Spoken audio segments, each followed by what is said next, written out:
Hello friends, I'm Amanda Barr. And I'm Rebecca Lou Brennan, and welcome to Dance Principles United, the podcast. Together, we are passionate about helping studio owners with the business of running their studio. Join us as we talk everything from marketing, systems, studio culture, motherhood, life, and everything in between. This is the Dance Principles United podcast. Well, hello friends, and welcome to the Dance Principles United podcast. I have the amazing, incredible Nath with me today. How are you, Nath? Good morning, Beck. I'm good. We are up here I feel like I haven't been up here for ages because it has been a hot minute because you and Amanda came and did a whole bunch last time, and then it's been expo time and all the things. So it's good to be back here as always in the studios. In sunny Penrith recording our podcast, but always a super exciting day. So glad to be here. So awesome. Now you did an incredible session at Expo. Yes. And we're going to talk about that today. But I wanted to start by saying Nath in our company is so good at teaching people like me who are very not good at numbers stuff.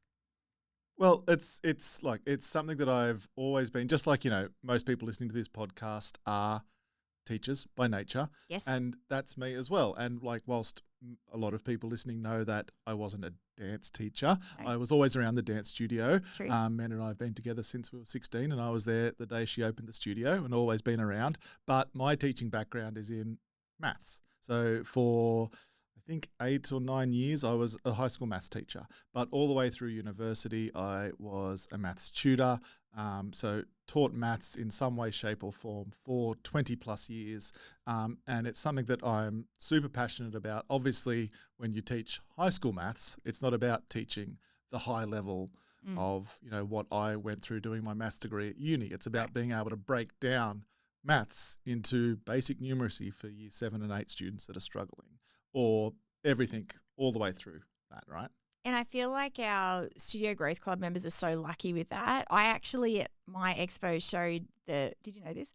Oh, yes, someone was telling me the other day. In my talk with Amanda, we did the master spreadsheet because that was one of the biggest game changers for my studio, because I could really see where to put money up, where to not. It was incredible. Yeah, and that's what I enjoy getting into with studio owners, because there's just like with so much, we don't get into owning a studio for the business side of it, but the reality is it's there, and it's probably the most important thing at the end of the day, having money coming in the door to be able to do what you want with and have the life that you want to go with it. And so it's super important that you have at least a base level understanding of it. And there's so much distraction. You watch, sometimes people get in business YouTubes, or help me understand my business numbers, and the YouTube goes into all this high level accounting stuff or financial stuff and spreadsheets and budgets and projections and profit and loss and blah blah blah, and people get overwhelmed and end up giving up and sticking their heads in the sand. Sounds like me. So I really enjoy being able to strip all that back. Yep. And being able to help studio owners just focus on the numbers that they need to focus on to help grow their studio and understand what's helping make their studio profitable, so that they can do all the things that they want, and it's the studio of their dreams. Love it. Now, I'm going to be honest with you. When I first opened, and probably for the first 15 years of owning my studio, wouldn't have even known what revenue or profit was. So should we start there? And absolutely. And it's something that it's something sometimes I always jump back, and I know some people can go, "Oh, I know this, Nathan," but it's completely understandable if you don't. Yep. And, there's also the nuances in the relationship between them. So look, but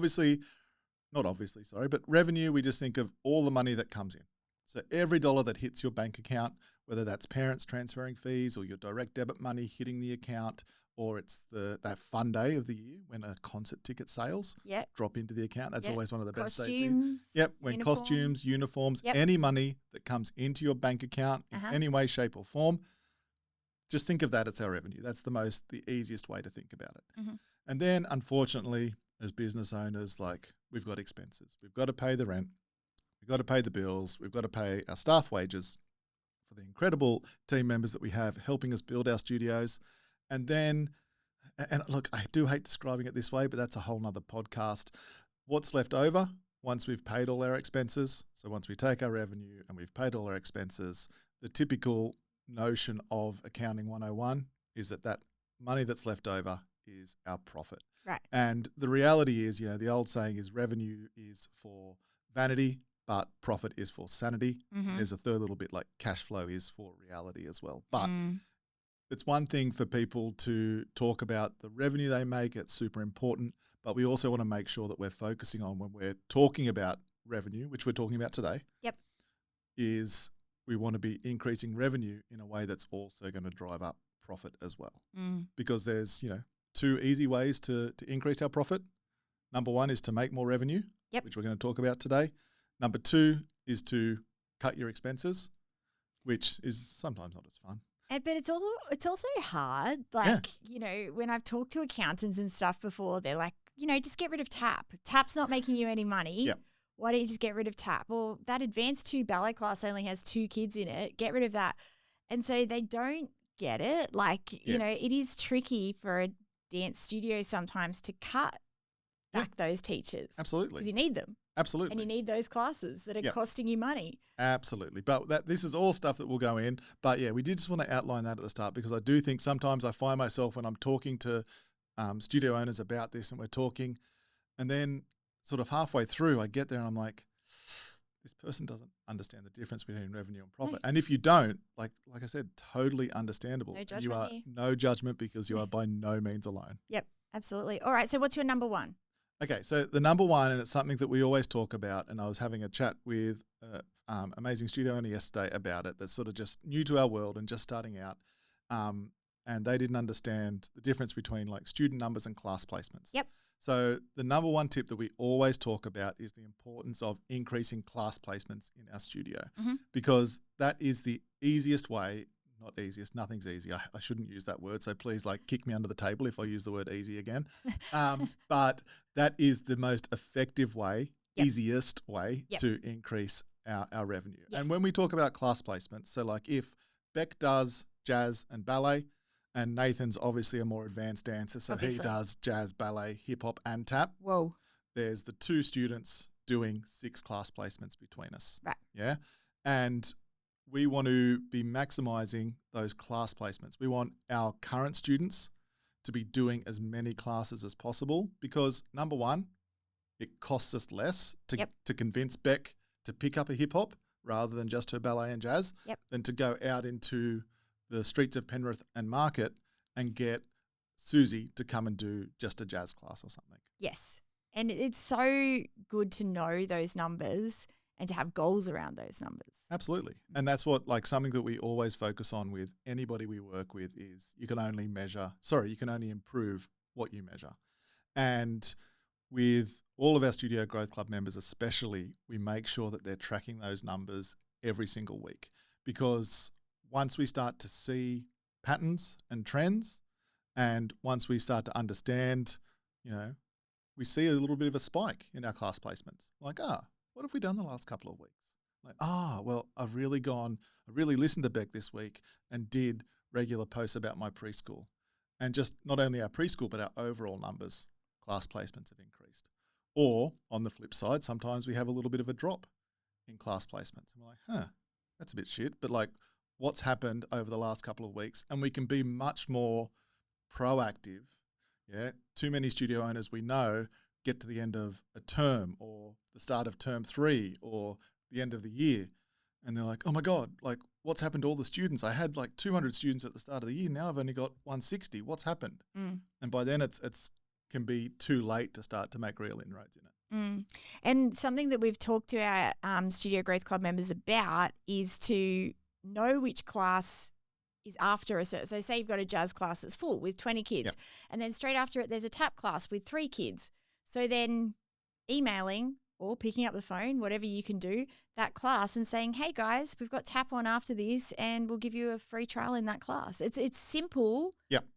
But that should be happening every single week in your studio. Yeah, absolutely. That was one of the things that I challenged everybody to do because I wanted to give people quick wins to take away from the expo session. I'd love people listening, if you're listening to the podcast, to do it. Yes. Like Beck said, pick up the phone, make a list of 20 parents.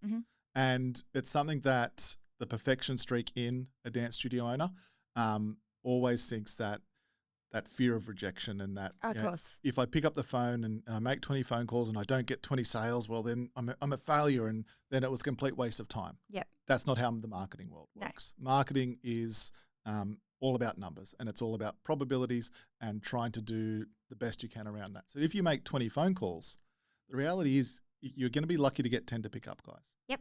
In 2026. And if you can convince 4 of those or 3 or 4 of those to do an extra class, that's a great conversion rate. Mm-hmm. And so too often, like I said, we think that 3 out of 20 is horrible and a failure. Yep. But we need to flip our thinking on it. From a marketing perspective, huge win.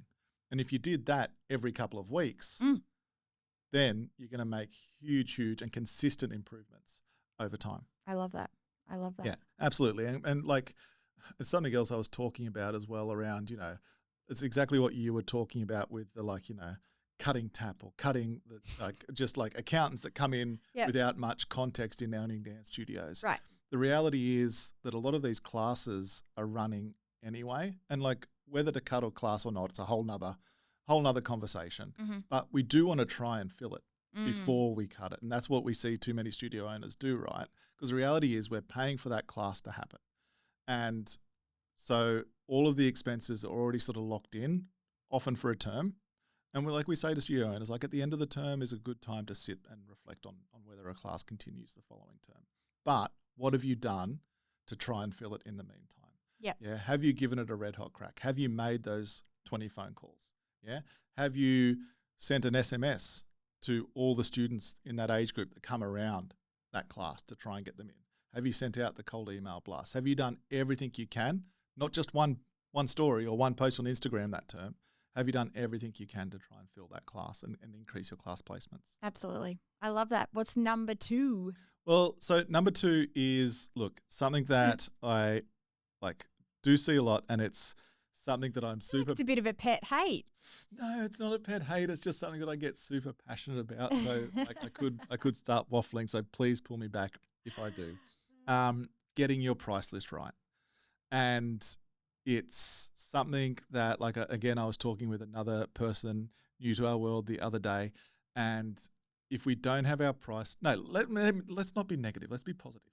So one of our amazing members that I went down and spent some time in their studio last year. Yep. And one thing that we really focused on is getting their price list right. Mm-hmm. And, they're still as amazing a dance teacher as they were 12 months ago. Mm-hmm. Their product and service is still as great as it was 12 months ago. Yep. We tweaked their price list to get rid of a lot of the not get rid of, to make more sense of the multi-class discounts, to eliminate sibling discounts, to do a whole bunch of things, and revenue has gone from 55,000 for a term to 115,000 Whoa. a term. Yeah. And so we're talking about a studio here that's about the 200 to 230 student mark. Yep. So this isn't like a 700-800 student size studio. This is a great size studio that's doing really well. But like I said, it's those sort of numbers. And I think, like I said, it's something that I'm so passionate about studio owners getting right is, number one, realizing just how much money they're leaving on the table with their discounting structures. And then number 2, doing something about it. Well, you had this chat with me. I did. For a while. It was maybe 5 years ago, yeah, I would say. And look, it's really hard to change. It is, 100%. And you have in your head that if you change your pricing structure, everyone's going to complain and you're going to lose kids. So that's the biggest fear, right? And I had that fear. Yeah. And then also, it's you think that you're giving value, but you're not.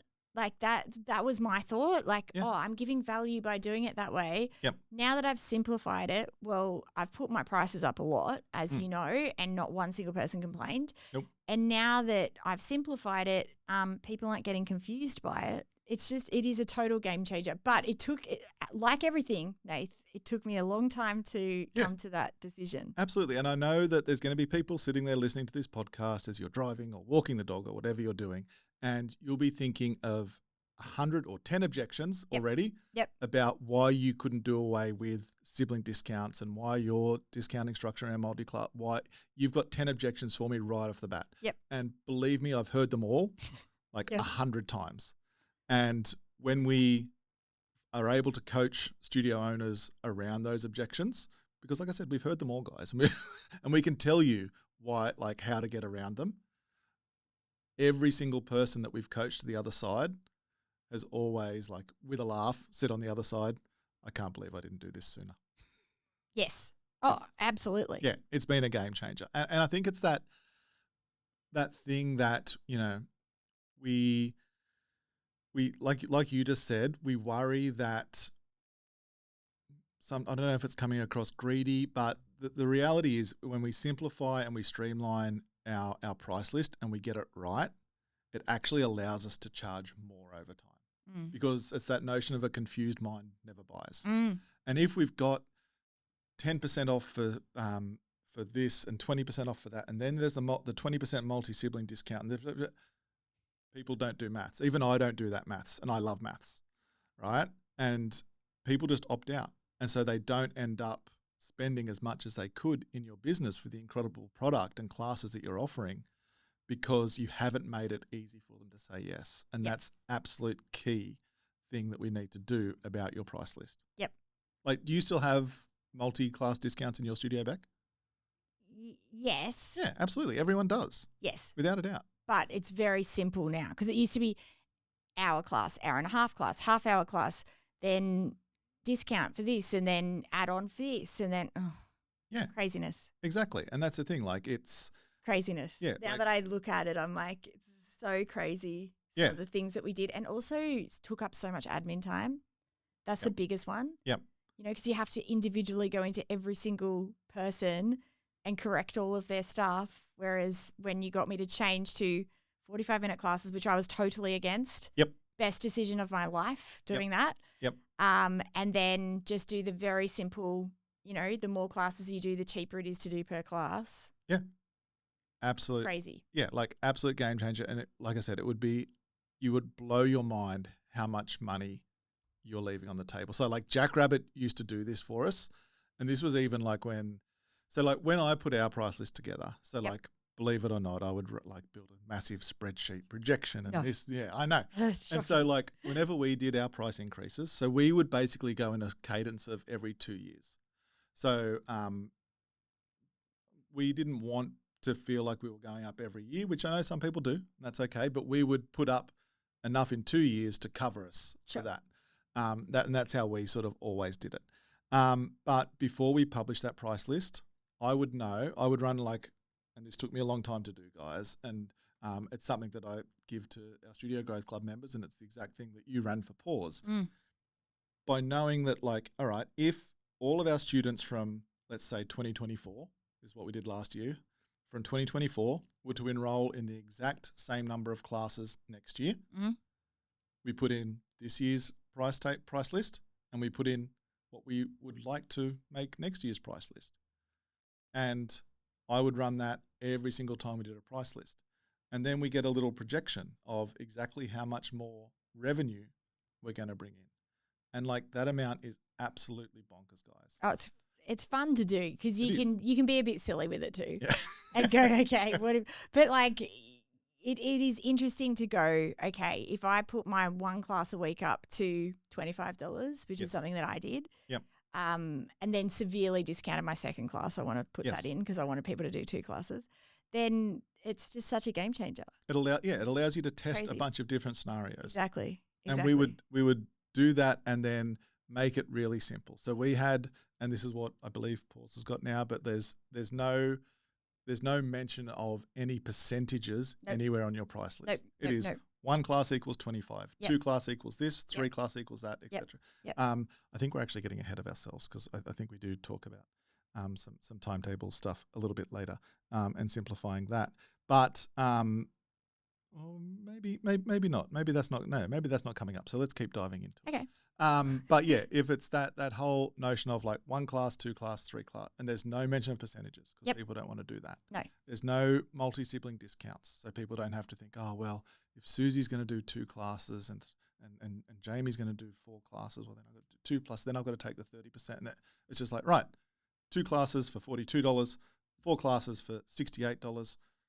Done. 42 plus 68, done. That's how much I've got to, like, that's what people want to do. If you make it easy for them, then you're more likely to get people signing up for more classes and getting your revenue in. And look, we're talking about like ways to get more money in your studio now. And like, this is just one for me to sort of like throw out there before we disappear into the ether onto the next little point. But mid-year price rise for term 3 is something that I'm not 100% against. I know one of our members does it. And it's something that like could like people are like, oh, like I could understand why you might worry about this. Right. But if you maybe haven't put your prices up in a couple of years or things like that, thinking about putting up prices mid-year, the thing that I like about it is it's not when people are deciding, like end of year and enrolling for 2027 will be a big decision about what classes do I do, what do I, should I go and pick up that 4th class? It's actually costing more as well, so no, I won't do that. But if it's already the price list, if you've done your price rise now in term 3, are you going to have a couple of drops? Maybe. But you're also going to increase your revenue significantly. And then you don't have to do it at the end of the year. So you're more likely to be able to upsell people because they're not having to worry about that price rise. Because they're already committed. Because they're, I love it. They already know. And so it's not that double whammy at the end of the year. It means that you'd change and like you'd always do it mid-year type thing, whether you did it every year or every 2 years like we did. But I do think it's something to think about. And then the last thing with price list, like I said, sorry guys, I could go on absolutely all day about these, but it's got to pass the random guy test. Yeah? It's got to pass the random guy and the 30-second test. So if you've got a brother, an uncle, or something like that, maybe they have kids, maybe they don't. But you've got to give them the price list and a scenario. Hey, I've got 2 girls, Sassy and Gigi. Gigi's going to do 4 classes. Sassy's going to do 2 classes. How much is it going to cost me a week? If they can't give you an answer in 30 to 60 seconds, your price list is too complicated and you need to look at it. I love it. Yeah, full stop. Yep. Absolutely. Amazing. You're incredible. Guys, Beck here. This podcast went for a very long time, so we decided to break it into 2 pieces. So make sure that you're here next week for the second half. We hope you enjoyed this episode of the Dance Principles United podcast. If you'd love to learn more from us, we have a special offer just for our podcast listeners. Go to the link in the show notes right now to get 2 weeks free in Dance Principles United Tribe. We would love to see you there.